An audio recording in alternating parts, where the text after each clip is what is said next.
Hello, welcome back to my channel if you're new here. My name is Mary and today's video is going to be a book versus adaptation review of Nightbitch by Rachel Yoder. Okay, elephant in the room. I'm sunburned. I went to a baseball game yesterday and I got sunburned. So if you see that, that's what that is. Just like a tiny little triangle from my t-shirt yesterday. So anyways, just wanted to put that out there. So Nightbitch is a 2021 horror novel by Rachel Yoder that was optioned before it came out, I believe, to be made into a movie that is now on Hulu and Disney Plus if you have Hulu with it, in the US at least. I don't know where it's streaming in other countries, but this movie was originally released in September of 2024, I believe, at a film festival, and then it was released in December for like regular viewing, is my understanding. I read this book in a vlog recently, and I actually watched the movie at the end of that vlog, and I meant to put like my review in the vlog. I just kind of ran out of time with it. It took me too long to read this because life happens. But essentially, if you've never seen one of these videos from me before, what I'm going to do is I'm going to be going through the book and the movie. I'm going to give kind of a review of like an overview, I guess, of what the book is about or what the premise of the book and the movie is.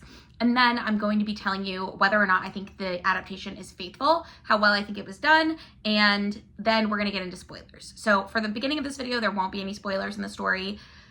And then as it goes on, I will be spoiling both the book and the movie because there are some differences. So if you have not read the book or seen the movie and you would like to do that before being spoiled, this is your warning. I will also tell you before spoilers are coming. Nightbitch by Rachel Yoder is a 2021 horror book. It follows a mother who is unnamed and she has a small son. I think he's like 3 or 4. And she is really struggling with parenting him. She was previously worked as an artist and ran like an art gallery.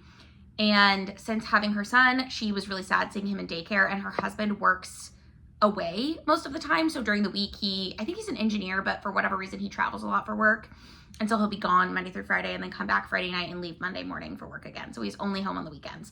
And she was just like really sad seeing her son in daycare all the time. So she decided to quit her job and become a stay-at-home mom for him. And then this book is really about her struggling with that choice and sort of struggling to find her identity in motherhood and the ways that she goes about trying to sort of figure out what her identity is.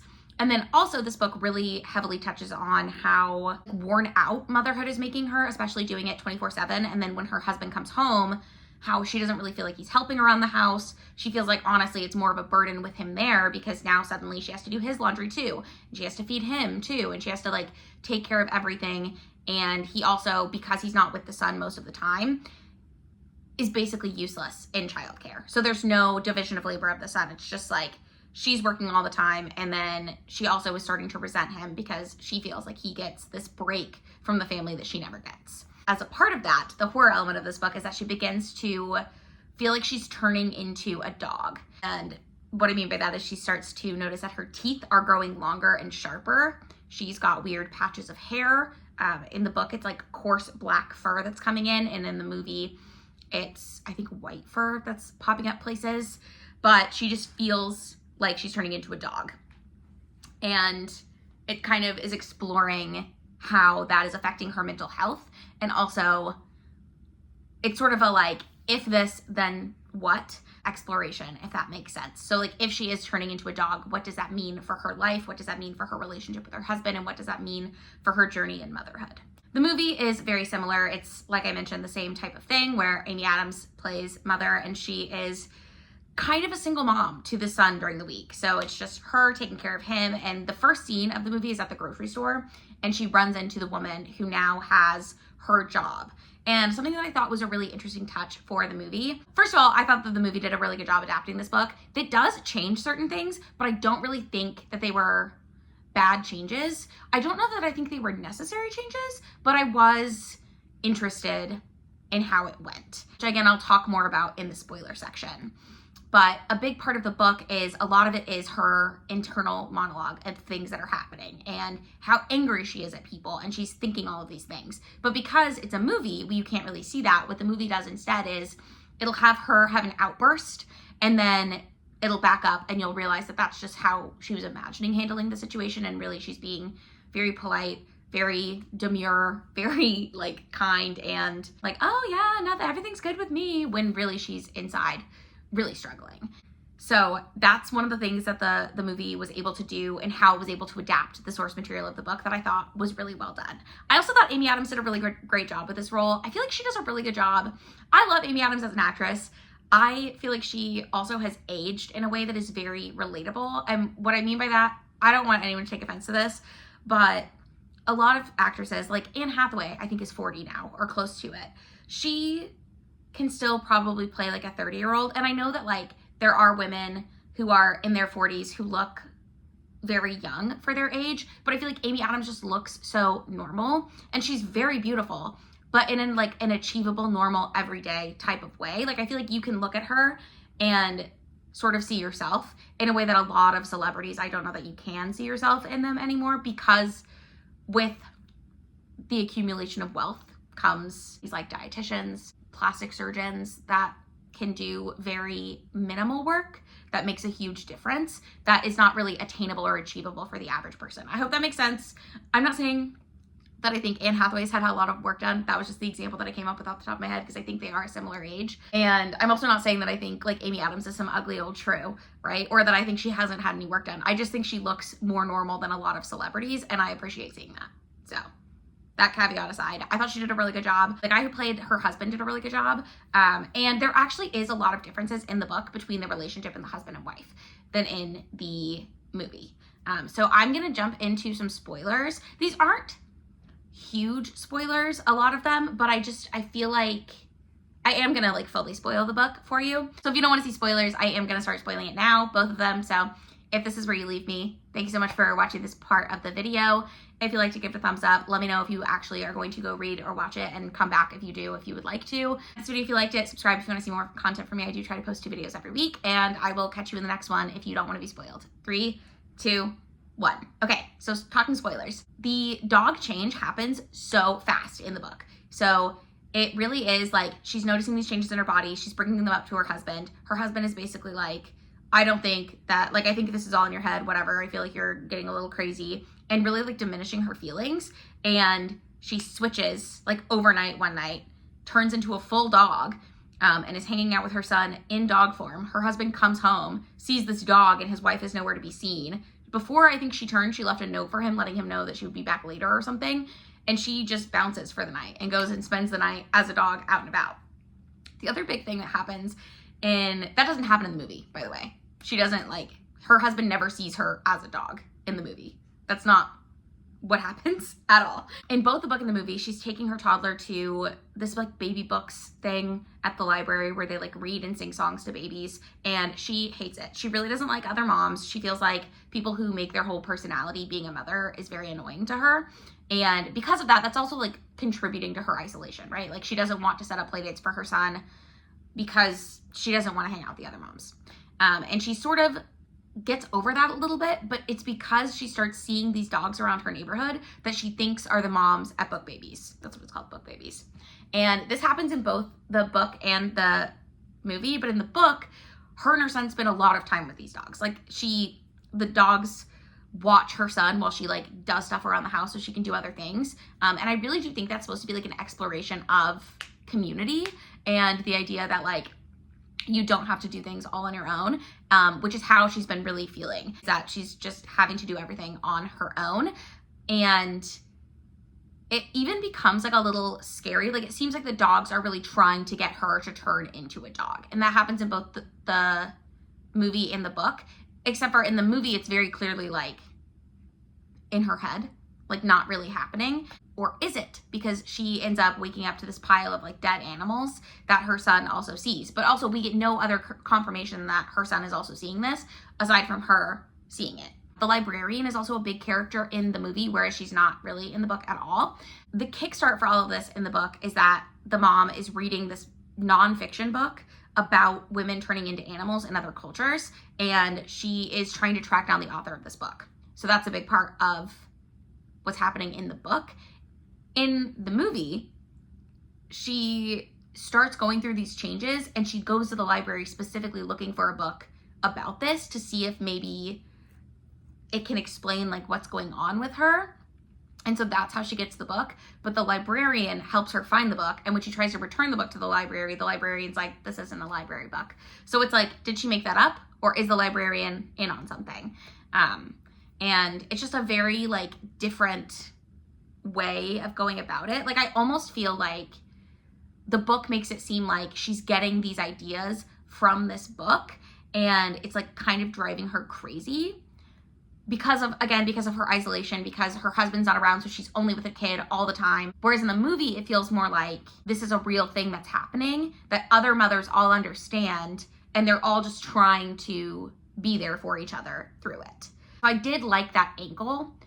I won't say I liked it better than the book, but I do understand why that's the angle that it took, and I think it made a lot of sense, which I really, like, I liked the way that that was. Another difference with the moms at Book Babies is in both, mother or whatever, the mother becomes friends with them, but in the book they're all named Jen, which is kind of funny, and they're in an MLM, so they like kind of rope the mother into doing this MLM with them, and she's like not super into it, but she buys into it because she wants to have adult friends, and that causes some tension in her marriage as well. Whereas in the movie there's no MLM, it's just the women hanging out and like bonding over the fact that like they all feel alone in motherhood, even though motherhood looks different for each of them. Bonding over that shared experience is what allows them to be friends. And it's part of like the healing process for the mother. Also, the biggest difference for me between the book and the movie is the relationship with the husband.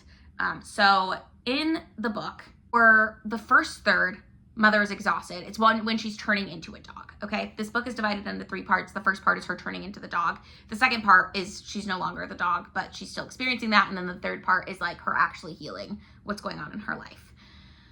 The way that it happens in the book is she turns into the dog, leaves her husband basically to do all of the responsibilities for this kid for a night because she's running off being a dog. And then when she comes back, they have an actual fight about it. But she's at the point where she's like at the end of her rope. She basically tells him like, you need to do bath time and bedtime. I do it all the time. I need you to take this on for me when you're here for the weekends so that I can take a shower and I can get stuff done. And he does it. And she's able to start trusting him with the kid. Like, she talks early in the book about how she wanted to go to the grocery store once and she couldn't go because her husband was like, well, I can't be home alone with the baby. Like, what do I do if he cries? And it was just so frustrating that she couldn't like rely on him to figure that out. But his excuse is like, you're with the baby all the time. He doesn't really know me because I'm not with him that much.